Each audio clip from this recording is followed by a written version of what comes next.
તો ભાઈ એ તો બધાને ખબર છે કે વેઇટ લોસ ના ગોલ કરતા ફેટ લોસ ના ગોલ ઉપર વધારે ફોકસ કરવું જોઈએ, બટ એ કોઈને નથી ખબર કે એ જ ફેટ લોસ થાય છે કેવી રીતે.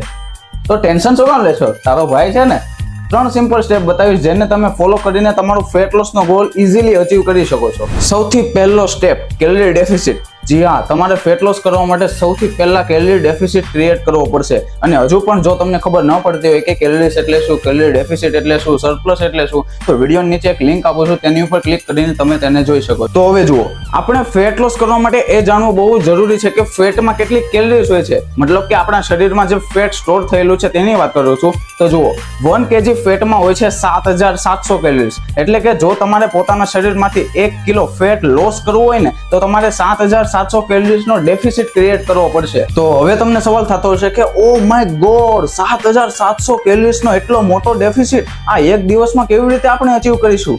અરે લાલા, આપણે એક દિવસમાં થોડો ફેટ લોસ નો ગોલ અચીવ કરવાનો છે, આપણે મહિનાઓમાં ફેટ લોસ નો ગોલ અચીવ કરવાનો. ફોર એક્ઝામ્પલ, તમે દિવસભરમાં થોડીક એક્સ્ટ્રા એક્સરસાઇઝ કરીને કેલરીઝ બર્ન કરી અને થોડીક ડાયટમાંથી કેલરીઝ કટ કરી અને એવી રીતે નાનો એવો આખા દિવસભરનો 550 કેલરીઝ નો ડેફિસિટ ક્રિએટ કર્યો. અને આ જ કેલરી ડેફિસિટ તમે 7 દિવસ લગી એટલે કે 1 અઠવાડિયા સુધી ફોલો કરશો તો ટોટલ કેટલા કેલરીઝ નો ડેફિસિટ થઈ જશે?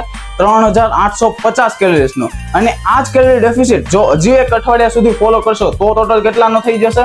7700 કેલરીઝ. એટલે કે 7700 calories equals to 1 kg fat loss. એટલે કે જોતા જોતા તમે 2 જ વીકમાં પોતાનું 1 કિલો ફેટ લોસ કરી દીધું. અને જો હજુ પણ કન્સિસ્ટન્સીથી આ જ કેલરી ડેફિસિટ તમે 1 મહિના સુધી એટલે કે 4 વીક સુધી ફોલો કરશો તો ટોટલ કેટલાનો કેલરી ડેફિસિટ થઈ જશે?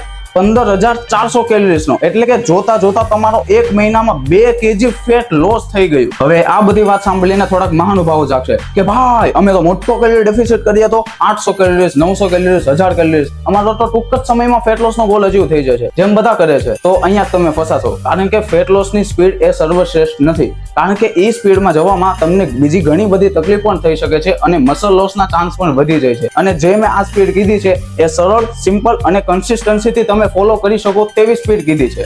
બીજો point, game changer point, protein intake. જી હા, તમારે તમારી ડાયટમાં પ્રોટીન ઇન્ટેક હાઈ રાખવાનું છે. તમારે તમારા બોડી વેઇટના હિસાબથી પર કેજી 1.2 થી 1.8 ગ્રામ પ્રોટીન ઇન્ટેક રાખવાનું છે. કારણ કે જે પણ ફેટ લોસમાં તમને પ્રોબ્લેમ થાય છે મસલ લોસની ખાસ કરીને, આ પ્રોટીન ઇન્ટેક તમારું મસલ લોસ થતા અટકાવે છે. એન્ડ હવે last, third point, most important point, rest. જી હા, જો તમે તમારી બોડીને સરખી રીતે રેસ્ટ નહીં લેવા દો તો તમે જેટલી પણ મહેનત કરી છે તે બધા ઉપર પાણી ફરી જશે. કારણ કે આપણી બોડી આવતા દિવસ માટે ફૂલ પોટેન્શિયલ સાથે કામ કરી શકે, મહેનત કરી શકે તેવો રેસ્ટ નહીં લેવા દો તો બધા ઉપર પાણી ફરવાનું જ છે. રાત્રે 7 થી 8 કલાકની ડીપ સ્લીપ